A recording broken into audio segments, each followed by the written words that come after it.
What's up, everybody? My name is Dr. Zach Guiser, and this is another entry into the Athlete Development Journal, where we talk about developing speed, strength, power, health, and character so your athlete gets the most out of their athletic career.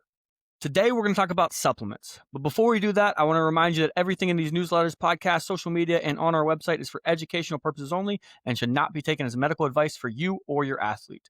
Please consult directly with a healthcare professional. Before we get to the supplements, I want to start by addressing your mind. I want you to figure out if you're somebody who happens to the world or if the world happens to you. You see, my favorite type of people are high agency. That means they take control of their situation. They don't wait for specific instructions. They don't wait for the stars to line up. They write the instruction manual and they push the stars together. As a side note, if you want a great read on high agency, I recommend heading over to highagency.com and reading the essay there. Moving on to your body, I want to answer the question, should I take this supplement, as quick and straightforward as I can get it? You see, supplements get a lot of buzz, and I get that question a lot. It's one of the most common questions I get. Should I take blank supplement? So today, I want to break down some of the most common supplements I get asked about into three categories. Ones that almost everybody should take, ones that can be helpful in specific situations, and ones that are probably a waste or outright dangerous. Before we get into it, I have three caveats for you. Number one, all of this only applies to athletes who are at least 16 years old and physically mature. If that's not you, stick to steak and broccoli. And well, even if that is you, still stick to steak and broccoli, but maybe consider some of these as well. Number two, I am not a registered dietitian, so please make sure you consult directly with a qualified healthcare professional. This is not medical advice for you or your athlete. Number three, with any supplement you ever take, please make sure it is NSF Certified for Sport. This might be the most important caveat I have here. If it's NSF Certified for Sport or certified by an equivalent governing body, this means that a third-party company has tested that product to make sure that the ingredients that are labeled on there actually match what's in the packaging. You see, the FDA doesn't regulate supplements, so it's very common to have janky supplements on the shelves that have trace amounts of dangerous substances in them, okay? So most of the time when you're professional athletes, you see pop positive for performance-enhancing drugs or things along those natures, so they fail a drug test. Normally, it's not because they were knowingly taking something. Most of the time, it's because they were taking something that just wasn't third-party tested. Maybe their trainer gave them bad advice. Maybe they got it from a friend. Maybe they did their own research and came up with something. But most of the time, it's because they're taking a supplement they thought was fun, but had something that was banned inside of it. So make sure you are looking for NSF Certified for Sport or something that's an equivalent third-party governing body. Okay, now let's break down the categories. Category one, the ones that almost everyone should take. First on that list is creatine, and I've written about that extensively. I'm going to link that in the show notes, but it's the most well-researched supplement that has pretty much ever been known to man. It's been shown to be incredibly safe and incredibly effective for a whole host of different populations. The physical benefits for performance enhancement stuff, so making you run faster, jump higher, lift stronger, be better in those short bouts of exercise, are very well documented, and there's a lot of emerging literature that shows that there might be some pretty intense mental benefits, cognitive benefits as well. So I urge you to read that article, look into creatine. There are some really high qualified nutritionists out there who will say something along the lines of there are two types of people in this world, people who are on creatine and people who should be on creatine. Now, that's obviously hyperbole. There are some people who it might not be appropriate for. If you're somebody who has pre-existing kidney dysfunction, I do recommend consulting with your nephrologist before taking creatine. I've had plenty of people who have pre-existing kidney dysfunction be perfectly fine taking creatine once they've talked to their nephrologist. So just make sure you go through the appropriate hoops and jumps to make sure that you are a right candidate for any of these. Number two on this list is protein powder, and I'm usually referring to a 100% whey isolate protein. There are other different protein powders out there. You can choose any of those that you like, but the most common and most beneficial for most people in most situations is going to be 100% whey isolate. So if you're trying to add muscle or perform at a high athletic level, you need a ton of protein. We're talking maybe up to 2 grams per kilogram of body weight. So That's a lot of protein to get into your system. It's really hard to get your protein needs met through food alone when you're busy. So, protein shakes are essentially an athlete's version of fast food. It's a quick and easy way for you to take it with you, make sure you're getting some calories in you, make sure you're getting your some high quality calories in you, making sure you're getting your protein numbers in for the day. Number 3 on this list is vitamin D. So, most of you who read this are living in a northern climate. Most of you who listen to this are in a northern climate.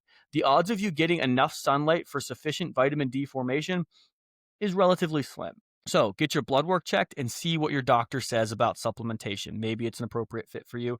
It most likely is for those of us who are in a northern climate. All right, category number 2, the ones that can be helpful in specific situations. Okay, number 1 on this list is caffeine. There's no debating that caffeine directly leads to better performance in a number of physical performance metrics. That's pretty well established in the literature. It helps you perform better in a number of different physical domains. So, endurance type activities, explosive type activities, it does give you more quote unquote energy to perform better. But you don't want to become reliant on it. So, I think for a physically mature athlete, using caffeine on days where it's extra important to perform at a high level can be helpful. You shouldn't need it to get through every training session. So, you shouldn't be just taking pre workout before every training session. You shouldn't need it to get through every practice. But if you want to use it on game day to get a little bit of that extra performance enhancing benefits, it can be a good idea. Number 2, multivitamins. It would be awesome if you could get your daily intake of fruits and vegetables to hit your micronutrient numbers and you didn't have to worry about this whatsoever, but that's much easier said than done. A good multivitamin can be a way to bridge the gap between where you are currently and where you really should be from a vitamins and minerals standpoint that you're probably not going to get through all your fruits and vegetables alone because it's kind of hard to do that for most people who live a busy life. Number 3, omega-3s. And so this is something like a fish oil supplement. So these are essential fats with strong anti-inflammatory properties that may help reduce muscle soreness and aid in recovery. It's a useful supplement if you don't eat fatty fish like salmon a couple of times per week. So if you're someone who doesn't like fish, this can be a helpful supplement. I would prefer and just recommend you add some fatty fish into your diet, and you don't necessarily have to worry about this. But if you're really opposed to eating fish, supplementing with some omega-3s might be a good idea. Number 4 on this list is collagen, and I went back and forth on whether to put this in the helpful in specific situations section or the wasteful one below. There's some preliminary evidence to suggest it can help with body comp and tendon morphology, but it's very weak evidence right now. However, if you've ever been around a basketball player or a volleyball player who's dealing with tendon pain, you'll pretty much try anything to get better. It's pretty bothersome. It can really affect your performance, can really affect your day-to-day life. So if you've got tendon pain, there's a chance you're wasting your money if you're taking a collagen supplement, but I do recommend it for certain people in certain situations. The worst case scenario really does just seem to be you're wasting your money. In some people in some situations, it's worth that risk just to see if it can give them some benefit. Number 5 on this list is magnesium. So people propose magnesium supplementations for a number of reasons, and a lot of it turns out to be not so beneficial. A lot of it's more myth than actual fact. So for cramping, it doesn't appear to have any benefit, which is what I was told to do a ton whenever I was going through my playing days, supplement with magnesium. But I will say I couldn't find any literature on athletic cramping, just evidence for pregnancy and older adults. And it wasn't because I wasn't looking for evidence on athletic cramping. I just couldn't really find any that directly looked at athletic cramps and magnesium supplementation, which seemed very odd to me. I'm not sure if I just had a glaring blind spot when I was looking through the literature. If anybody happens to have anything, I would like to see it. Any high quality studies. For sleep quality, it probably doesn't do that much, but the jury's still out on that one. So there's a possibility it can help you sleep a little better, but it doesn't seem to be overwhelmingly convincing at this point in time. However, for reducing muscle soreness, there is a strong argument from the literature that suggests it's probably helpful in reducing muscle soreness. So if you are for some reason just combating significant muscle soreness on a regular basis, maybe it's an appropriate thing for you. I don't know, but it's something that would be very, very specific situations. It's not something that I'm going to recommend people get on a very regular basis. Number 6, iron. Iron is critical for carrying oxygen to your muscles. So, female athletes are at a high risk for deficiency of iron due to menstruation, which leads to a lot of fatigue and poor endurance. This is a crucial supplement if a doctor confirms you are deficient via blood test. So don't just randomly start supplementing with iron on your own if you think you're a little lethargic. Go get some blood work, see what your iron levels are, and if supplementation is appropriate, it's a good idea, and it probably can make a significant difference on your day-to-day life and your athletic performance. All right, our last category here, the ones that are probably a waste or even outright dangerous. Number one, pre-workout. I am going to just shoot straight with you here. Most of the ingredients in pre-workout supplements are at best a waste of your money. Caffeine and creatine are the two supplements included in pre-workouts that are actually useful. There can be some other useful ones thrown in there, but they also usually include an absurd amount of caffeine, like way more caffeine than a kid should be taking, way more caffeine than an adult needs before a training session. Plus, caffeine and creatine are dirt cheap when bought separately. And so having those super expensive pre-workouts that just combine it with a bunch of fluff that makes you feel more tingly on your skin but doesn't actually have any performance enhancing benefits is probably a waste of money. And the amount of caffeine that is in some pre-workouts is straight up dangerous. So I do not recommend most pre-workouts. Number two, individual amino acid supplements. So these are BCAAs, so branched chain amino acids, or EAAs, essential amino acids, etc.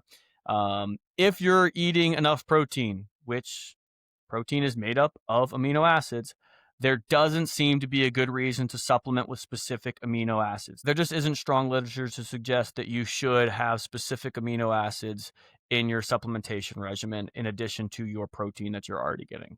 So you'll probably just pee them out, which really just makes this expensive urine. So individual amino acid supplements, I used to take them whenever I was in college, but it was probably a waste of my money.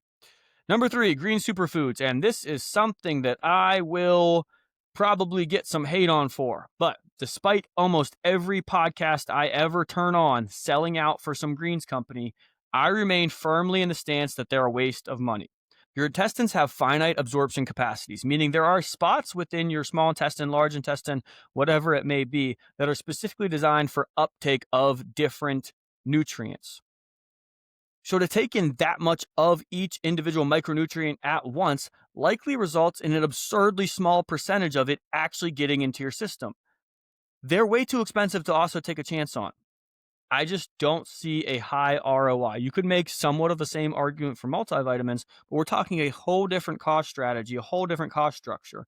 And these are often relied on as a way to get your entire fruits and vegetables into your system. That's kind of what they're marketed as, but that's just not the case. There's no real evidence to suggest that these are a beneficial supplement. I know I'm going to get hate on for this one, but I will stand on this hill until someone gives me some evidence that is not biased significantly. I couldn't find even biased information. It seems to just be pure marketing strategy, pure marketing ploys at this point in time.